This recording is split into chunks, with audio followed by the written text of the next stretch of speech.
50% ഒക്കെ എനിക്ക് ഫോളോ ചെയ്യാൻ കഴിയാറുണ്ടായിരുന്നുള്ളൂ. പക്ഷെ ആ ഒരു 4 ദിവസം ഒരു സബ്ജക്റ്റ് ആണെങ്കിൽ ആ 4 ദിവസം കൊണ്ട് അത് കഴിഞ്ഞില്ലെങ്കിലും ഞാനത് മാറ്റി വെക്കും. എന്നിട്ട് നെക്സ്റ്റ് വരുന്ന സംഭവം ഒരു 3 ദിവസം കൊണ്ട് തീർക്കാൻ നോക്കി ആ ഒരു ദിവസം ഇത് ഫില്ല് ചെയ്യാനൊക്കെ ഞാൻ ശ്രമിക്കും. പക്ഷെ PSCയുടെ സമയത്ത് എനിക്ക് ഒരു ഓൾമോസ്റ്റ് ഒന്നും കഴിഞ്ഞിട്ടില്ല. എന്നാലും ഞാൻ ലാസ്റ്റ് വരെ ഞാൻ ഒരു ടൈം ടേബിൾ ഇട്ടിട്ട് തന്നെയാണ് പോയിട്ടുണ്ടായിരുന്നത്. കുറെ ഒരു 70% ഒക്കെ നമുക്ക് ഫോളോ ചെയ്യാൻ കഴിഞ്ഞിട്ടുണ്ടായിരുന്നുള്ളൂ. എന്നാലും ഒരു ടൈം ടേബിൾ എന്നുള്ള കാര്യം ഏറ്റവും ഇമ്പോർട്ടന്റ് ആണ് ഒരു പ്രിപ്പറേഷനിൽ എന്ന് എനിക്ക് തോന്നിയിട്ടുണ്ട്. പിന്നെ കൺസിസ്റ്റൻസി മെയിൻറ്റെയിൻ ചെയ്യാന്നുള്ളതും PGക്ക് പ്രിപ്പയർ ചെയ്യുന്നത് ഞാൻ പറഞ്ഞു വളരെ കുറച്ച് കാര്യങ്ങളാണ് പഠിച്ചത്. പക്ഷെ ഞാൻ ആ പഠിച്ചതിൽ നിന്ന് വിട്ടുപോവാതെ ഒരാഴ്ചയിലധികമൊന്നും ഞാൻ ഈ പഠിപ്പുമായിട്ട് വിട്ടുപോവാതെ ഒരു ത്രൂ ഔട്ട് 1 ഇയർ അന്ന് മെയിൻറ്റെയിൻ ചെയ്തിട്ടുണ്ടായിരുന്നു. പക്ഷെ PSCക്ക് ഞാൻ പറഞ്ഞില്ല ഒരു കുറച്ച് മാസങ്ങളാണ് കിട്ടിയത്. അപ്പോഴും ഞാൻ വിട്ടുപോവാറില്ല പഠിത്തത്തിൽ നിന്ന്. ഇനിയിപ്പോ ഒരു ദിവസം ഒന്നും പഠിക്കാൻ പറ്റിയില്ലെങ്കിലും വയ്യാതായി കിടക്കുമ്പോഴെങ്കിലും ജസ്റ്റ് എന്തെങ്കിലും ഒന്ന് നോക്കി ഒരു സമാധാനത്തിന് നോക്കുന്ന ഒരു സിറ്റുവേഷൻ അങ്ങനെ അപ്പോഴേ എനിക്ക് സമാധാനം കിട്ടിയിട്ടുണ്ടായിരുന്നുള്ളൂ. അപ്പോ ആ ഒരു കൺസിസ്റ്റൻസി മെയിൻറ്റെയിൻ ചെയ്തിട്ടുണ്ടായിരുന്നു. ഒരു ടൈം ടേബിൾ ബേസ് ആയിരുന്നു പഠിച്ചിട്ടുണ്ടായിരുന്നു. ടൈം ടേബിൾ നമ്മൾ ഫോളോ ചെയ്യാൻ കഴിയോ ഇല്ലേ എന്നുള്ളതല്ല, നമ്മളെപ്പോഴും അത് സെറ്റ് ചെയ്യണം എന്നാണ് എൻ്റെ ഒരു അഭിപ്രായം. അത് പരമാവധി അത് ചെയ്യാൻ വേണ്ടി നോക്കുക. ചെയ്യാൻ കഴിയാത്തത് പിന്നീട് നമ്മൾ ആ ഗ്യാപ്പ് ഫില്ല് ചെയ്യാനോ അല്ലെങ്കിൽ നെക്സ്റ്റ് റിവിഷൻ വരുന്ന സമയത്ത് ഇവിടെ പോയ സബ്ജക്റ്റിന് കൂടുതൽ ടൈം കൊടുക്കാനോ അങ്ങനെ എന്തെങ്കിലുമൊക്കെ ശ്രദ്ധിച്ചാലും നമുക്ക് കുറെയൊക്കെ ആവാൻ കഴിയുമെന്ന് എനിക്ക് തോന്നുക.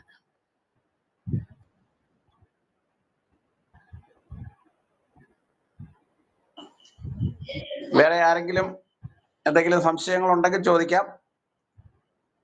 സമീര ഡോക്ടർ പറഞ്ഞതുപോലെ ഡോക്ടർ വളരെ കുറച്ച് സമയമാണ് പഠിച്ചത്. പക്ഷെ മുൻകൂട്ടി കുറേയേറെ പ്രിപ്പയർ ചെയ്ത് വെച്ചിരുന്നു. ആ പ്രിപ്പയർ ചെയ്ത നോട്ട്സ് പിന്നീട് റിവൈസ് ചെയ്യാൻ പറ്റിയതുകൊണ്ട്. അപ്പോ ആദ്യം പറഞ്ഞ കാര്യം തന്നെ ഒരിക്കൽ കൂടി ഓർമ്മിപ്പിക്കുകയാണ്. എക്സാം ആകുമ്പോൾ നമുക്ക് എന്താ സംഭവിക്കുന്നത്, ഇല്ലെങ്കിൽ അന്ന് എത്ര സമയം പഠിക്കാൻ കിട്ടും എന്ന് നമുക്ക് ഉറപ്പ് പറയാൻ പറ്റില്ല. ആ ഒരു സാഹചര്യത്തിൽ ഇപ്പോഴേ പ്രിപ്പയർ ചെയ്ത് പോയാൽ, പ്രത്യേകിച്ച് ഇപ്പോഴേ പ്രിപ്പയർ ചെയ്ത് നോട്ട്സ് ആക്കി വെച്ചിട്ട് പോയാൽ നമുക്ക് അന്നത്തേക്ക് അത് പ്രയോജനം ചെയ്യും. ഓക്കെ, വേറെ എന്തെങ്കിലും ഡൗട്ട്സ് ഉണ്ടെങ്കിൽ ചോദിക്കാം.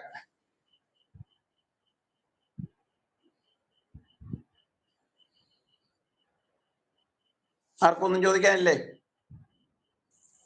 മാം, വെയിറ്റേജ് കൊടുക്കേണ്ട സബ്ജക്ട് അത് MDയുടെ പ്രിപ്പറേഷൻ അതേപോലെ തന്നെയാണ് PSCയുടേതും? അല്ല, അത് PSCയുടെ സാറ് നമുക്ക് വെയിറ്റേജിന്റെ ഒക്കെ എന്തൊക്കെയോ ഇട്ടിട്ടുണ്ടായിരുന്നല്ലോ, അന്നും ഇതുപോലെ എന്തൊക്കെയോ തന്നിട്ടുണ്ടായിരുന്നു. അപ്പൊ അതിനനുസരിച്ച് തന്നെയാണ് വെയിറ്റേജ് കൊടുത്തത്. ആ ഒരു നമ്മുടെ PSCയില് വെയിറ്റേജ് കൊടുക്കണ്ടേന്ന് പറഞ്ഞ ആ സമയത്ത് കോച്ചിങ് ക്ലാസ്സുകാരും അതുപോലെ സാറൊക്കെ പറഞ്ഞിട്ടുണ്ടായിരുന്നു. അപ്പൊ അത് വെച്ചിട്ട് തന്നെയാണ് വെയിറ്റേജ് ഒക്കെ കൊടുത്തത്. ആ വെയിറ്റേജ് ഒക്കെ കൊടുത്തിട്ട് തന്നെ പഠിക്കുക. കാരണം നമുക്ക് എന്തായാലും നമ്മുടെ കൂടെ ഉണ്ടായിരുന്നപ്പോ നന്നായി പഠിക്കുന്നവരൊക്കെ അവരൊക്കെ എല്ലാ സബ്ജക്റ്റും പക്കാ അരച്ച് കലക്കി കുടിച്ച ആൾക്കാരായിരുന്നു. ഓർഗനോൺ ആണെങ്കിലും മെറ്റീരിയൽ മെഡിക്കൊക്കെ എവിടുന്ന് ചോദിച്ചാലും അവർക്ക് എന്തും പറയാൻ കഴിയും. ഞാനൊന്നും അങ്ങനത്തെ ഒരാളല്ലായിരുന്നു.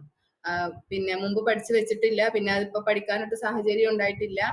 അപ്പോ നമ്മൾ വെയിറ്റേജ് കൊടുക്കുക എന്നുള്ളത് ഇമ്പോർട്ടന്റ് ആണ് നമ്മളെ സംബന്ധിച്ചിടത്തോളം. എല്ലാതും പഠിക്കുന്നവർക്ക് അത് അത്ര ഇമ്പോർട്ടന്റ് അല്ല. അവര് എല്ലാതും ഇനിയിപ്പോ വെയിറ്റേജ് തീരെ ഒരു മാർക്കിന് ക്വസ്റ്റ്യൻ ചോദിക്കുന്ന സബ്ജക്റ്റും അവർ ഫുള്ളായിട്ട് പഠിച്ചിട്ടുണ്ടാവും. എവിടെ നിന്ന് എന്ത് ചോദിച്ചാലും കിട്ടണം എന്നുള്ള ആ ഒരു ഇതിലായിരിക്കും അവരുടെ പ്രിപ്പറേഷന്.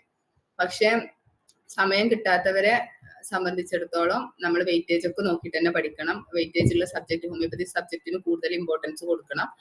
പിന്നെ ഇത് PM ഫിസിയോളജി എല്ലാ ഇതും കൂടെ വരുന്നതാണല്ലോ PM. അപ്പൊ PM പഠിച്ചു കഴിഞ്ഞാൽ നമുക്ക് അതിൽ അനാട്ടമി, ഫിസിയോളജി, പിന്നെ ഒബ്സ് എല്ലാതും എല്ലാ ഡിവിഷൻസും അതിൽ വരുന്നുണ്ട്. ENT എല്ലാതും വരുന്നുണ്ടല്ലോ. അപ്പോൾ അങ്ങനെ നമ്മളൊരു ലോജിക്ക് വെച്ചിട്ട് അപ്പൊ നമുക്ക് അതിൻ്റെതായിട്ടുള്ള പിന്നെ ക്ലാസ്സുകളും മാർഗനിർദ്ദേശങ്ങളും ഒക്കെ കിട്ടുന്നതിനനുസരിച്ച് നമ്മൾ വെയിറ്റേജ് കൊടുക്കുക. വെയിറ്റേജ് കൊടുത്തിട്ട് തന്നെ ടൈം ടേബിൾ സെറ്റ് ചെയ്യുക. വെയിറ്റേജിനനുസരിച്ച് കൂടുതൽ വെയിറ്റേജ് ഉള്ള സബ്ജക്റ്റിന് കൂടുതൽ സമയം നമ്മൾ കണ്ടെത്തുക.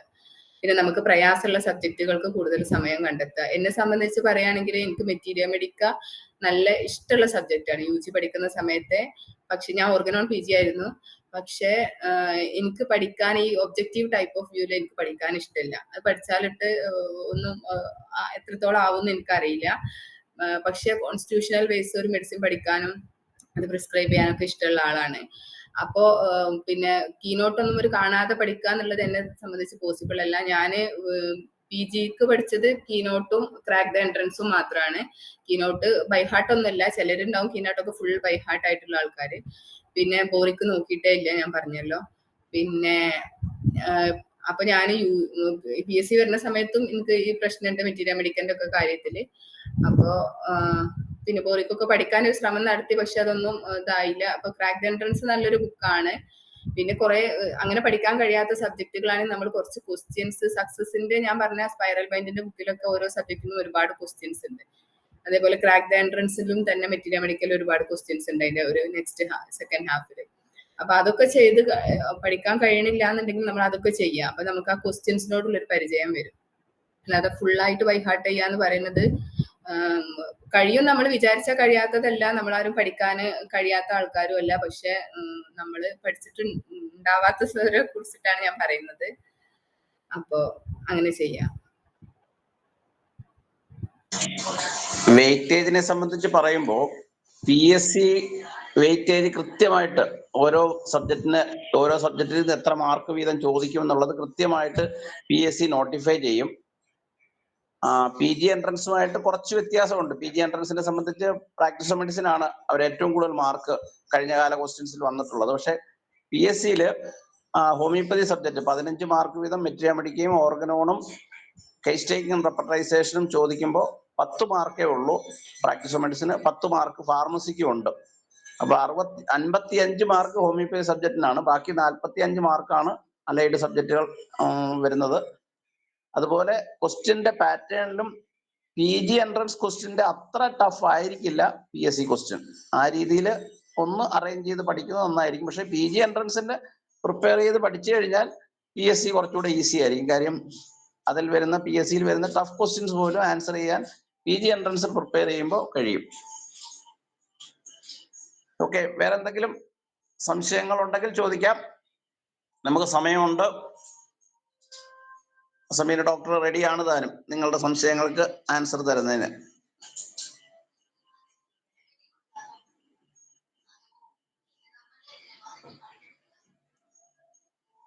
അഞ്ചും 6 മണിക്കൂറുകൾ അല്ലെങ്കിൽ അതിൽ കൂടുതൽ മണിക്കൂറുകൾ പഠിച്ചവരുടെ ഇടയിൽ സമീന ഡോക്ടർ ഒരു വ്യത്യസ്തമായ ഡോക്ടറാണ്. ഞാൻ അതുകൊണ്ടാണ് ആദ്യമേ അത് പറഞ്ഞത്. 2-3 മണിക്കൂറുകൾ മാത്രം പ്രിപ്പയർ ചെയ്തിട്ട് PSC എഴുതിയ ആളാണ്.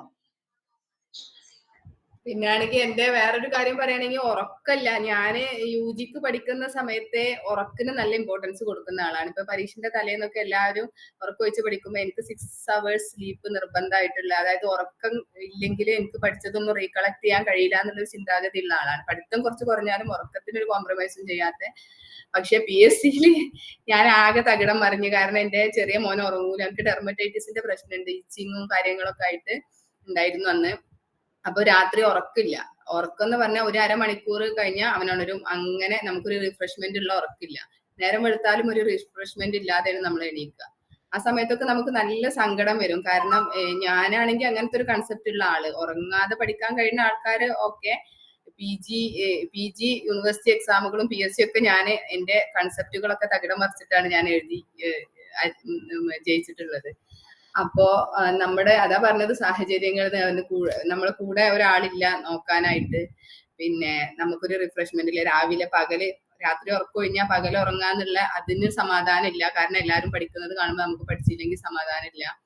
PSCന്റെ തലേന്ന് സാറ് പറയും നന്നായിട്ട് ഉറങ്ങണം, നിങ്ങൾ ഒന്നും പഠിക്കണ്ട, ഇന്ന് തലേന്ന് മുതൽ ഒന്നും പഠിക്കണ്ട, നന്നായിട്ട് ഉറങ്ങിയിട്ട് പോയി എഴുതാൻ പറയും. അന്ന് തലേ ദിവസം പിന്നെ ഞാൻ എൻ്റെ മദർ ഇൻ ലോനെ മോനെ നോക്കാൻ ഏൽപ്പിച്ചിട്ട് ഞാൻ കുറച്ച് സമയം ഉറങ്ങിയത്. അതുവരെ ഞാൻ തീരെ ഒരു ഉറക്കില്ലാത്ത, വളരെ ക്രൂഷ്യലായ ഫീഡിങ് പീക്കായിട്ട് നിൽക്കുന്ന ടൈമാണ് ഒരു 1.5 വയസ്സെന്ന് പറയുന്നത്. പിന്നെ ഈ ഒരു പ്രശ്നം കാരണം മോൻ തീരെ ഉറങ്ങില്ലായിരുന്നു.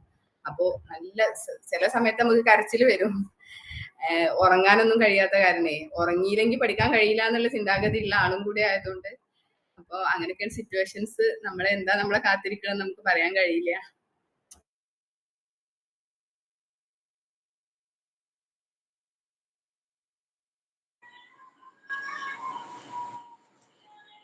വേറെ ആരാണ്?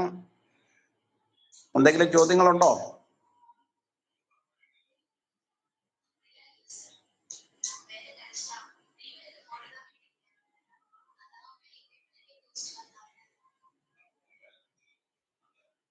ആർക്കും ചോദ്യങ്ങളൊന്നും ഇല്ല എങ്കിൽ നമുക്ക് സമീന ഡോക്ടർക്ക് ഒരു നന്ദി പറഞ്ഞുകൊണ്ട് അവസാനിപ്പിക്കാം. അപ്പോൾ എല്ലാവർക്കും താങ്ക്സ്. എന്നെ ഇത്ര സമയം കേട്ടിരുന്നതിന്. എനിക്ക് കഴിഞ്ഞെങ്കിൽ നിങ്ങൾക്കും കഴിയും. അതാണ് എൻ്റെ ഒരു വിശ്വാസം. എല്ലാവർക്കും നല്ലത് വരുത്തട്ടെ. നിങ്ങൾ വിചാരിച്ച കാര്യങ്ങൾ, നിങ്ങൾ ആഗ്രഹിച്ചതൊക്കെ സാധ്യമാവട്ടെ എന്ന് പ്രാർത്ഥിക്കുന്നു. Thank you sir for this opportunity. Thank you doctor Sameena.